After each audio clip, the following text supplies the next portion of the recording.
Hello friends, welcome to my channel. இன்றைக்கி நம்ம சேனலில் ரொம்பவும் டேஸ்ட்டாக ஈஸியாக செய்யக்கூடிய பால் குலோப்ஜாம் தாங்க பார்க்க போகிறது. செய்யறதுக்கு ரொம்ப ஈஸி, குழந்தைங்களும் ரொம்ப விருப்பமாக சாப்பிடுவாங்க. வாங்க அதை எப்படி செய்யலான்னு வீடியோக்குள்ளே பார்க்கலாம். அடுப்பில் பேன் வச்சுருக்கேன். அதில் 1 ஸ்பூன் அளவுக்கு நெய் சேர்த்துக்கலாம். நெய் நல்லா காஞ்சி தான் 1 கப் அளவுக்கு ரவை சேர்த்துக்கலாம். ரவையை சேர்த்துட்டு நல்லா வறுத்து எடுத்துக்கலாம். அடுப்பு லோ ஃப்ளேம்லேயே இருக்கட்டும். நல்லா வறுத்து எடுத்துக்கலாம். ரொம்ப நேரம் வறுக்க தேவையில்லை. அது மாதிரி ரவையும் கருகக்கூடாது, அந்த அளவுக்கு நல்லா வறுத்து எடுத்துக்கலாம். இப்போ இதில் 1 கப் ரவை எடுத்தேன் இல்லையா, அதில் 2.5 கப் அளவுக்கு பால் சேர்த்துக்கலாம். நல்லா காய்ச்சி ஆற வச்ச பாலே சேர்த்துக்கலாம். சேர்த்துட்டு நல்லா மிக்ஸ் பண்ணி விட்டுக்கலாம். கட்டி கட்டியாக ஆகும், அதனால் நல்லா லோ ஃப்ளேம்லேயே வச்சுட்டு நல்லா மிக்ஸ் பண்ணி விட்டுக்கலாம். கைவிடாமல் நல்லா மிக்ஸ் பண்ணி விட்டுக்கலாம். பாருங்கள், நல்லா கெட்டியாகிடும். ரவை பாலை எல்லாம் உறிஞ்சிட்டு நல்லா கெட்டியாகிடும். நம்ம சேர்த்த பால் இது கரெக்டாக இருக்கும். இப்போ இதில் 2 ஸ்பூன் அளவுக்கு சர்க்கரை சேர்த்துக்கலாம். சர்க்கரை சேர்க்குறதுனா ரொம்ப டேஸ்ட் நல்லாயிருக்கும், சாஃப்டாக இருக்கும். இதை நல்லா மிக்ஸ் பண்ணி எடுத்து வச்சுக்கலாம். பாருங்கள், இப்போ கரண்டில் இருக்கிற மாவு எல்லாத்தையும் நல்லா வெளியே எடுத்து விட்டுடலாம். இதை எல்லாத்தையும் ஒன்றுபடுத்திட்டு அப்படியே பிளேட்டுக்கு மாற்றிக்கலாம். பிளேட்டில் மாற்றிட்டு ஒரு மூடி போட்டு மூடி வச்சிடலாம். அப்போ தான் காயாமல் இருக்கும், ரொம்ப சாஃப்டாக இருக்கும். அது அப்படியே இருக்கட்டும். நம்ம 1 கப் ரவை எடுத்து இல்லையா, அதுக்கு 3 கப் அளவுக்கு பால் சேர்த்துக்கலாம். பால் சேர்த்துட்டு நல்லா மிக்ஸ் பண்ணி விட்டுக்கலாம். இது அப்படி லோ ஃப்ளேம்லேயே கொதிக்கட்டும்.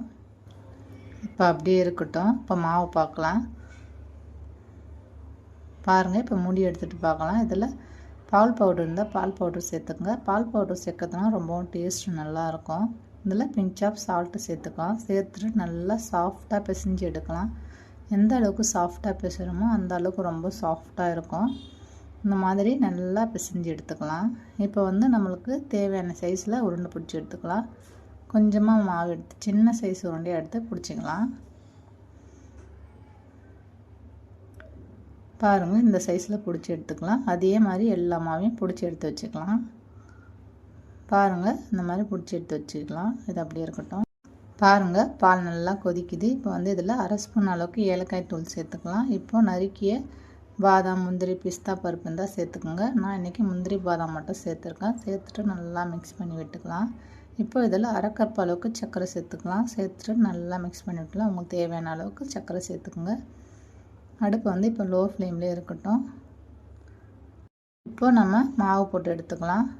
கடாயில் எண்ணெய் ஊற்றி சூடு பண்ணி வச்சுருக்கேன். இப்போ நம்ம உருட்டி வச்சுருக்க உருண்டை எல்லாத்தையும் சேர்த்து பொரிச்சு எடுத்துக்கலாம். அடுப்பை மீடியம் லோ ஃப்ளேம்லேயே வச்சுக்கலாம். அப்போ தான் நல்லா மேலேயும் உள்ளேயும் நல்லா வெந்து வரும். பாருங்கள், நல்லா வெந்து வந்துடுச்சு. இதை லைட்டாக திருப்பி விட்டுக்கலாம். 2 சைடும் திருப்பி விட்டு எடுத்துக்கலாம். பாருங்கள், நல்லா வந்துடுச்சு. கலர் சேஞ்ச் ஆகிட்டு இப்போ இதை அப்படியே வெளியே எடுத்துடலாம். பாருங்கள், எவ்வளோ சூப்பராக வந்திருக்குன்னு. இப்போ நம்ம ரெடி பண்ணி வச்சுருக்க பாலில் சேர்த்துக்கலாம். இருக்கிற போண்டாவை எல்லாத்தையும் இது மாதிரி சேர்த்துக்கலாம். அவ்வளோதாங்க, ஃபைனலாக ரெடி ஆகிடுச்சு. இதே மாதிரி நீங்களும் செஞ்சு பாருங்கள், ரொம்பவும் சூப்பராக இருக்கும். குழந்தைங்களும் ரொம்ப விருப்பமாக சாப்பிடுவாங்க. இதில் நீங்கள் ஃப்ரிட்ஜில் வச்சும் சாப்பிடலாம். இந்த வீடியோ உங்களுக்கு பிடிச்சிருந்ததுன்னா வீடியோவை ஷேர் பண்ணுங்கள், கமெண்ட் பண்ணுங்கள், சப்ஸ்கிரைப் பண்ணுங்கள். தேங்க்ஸ் ஃபார் வாட்சிங் ஃப்ரெண்ட்ஸ்.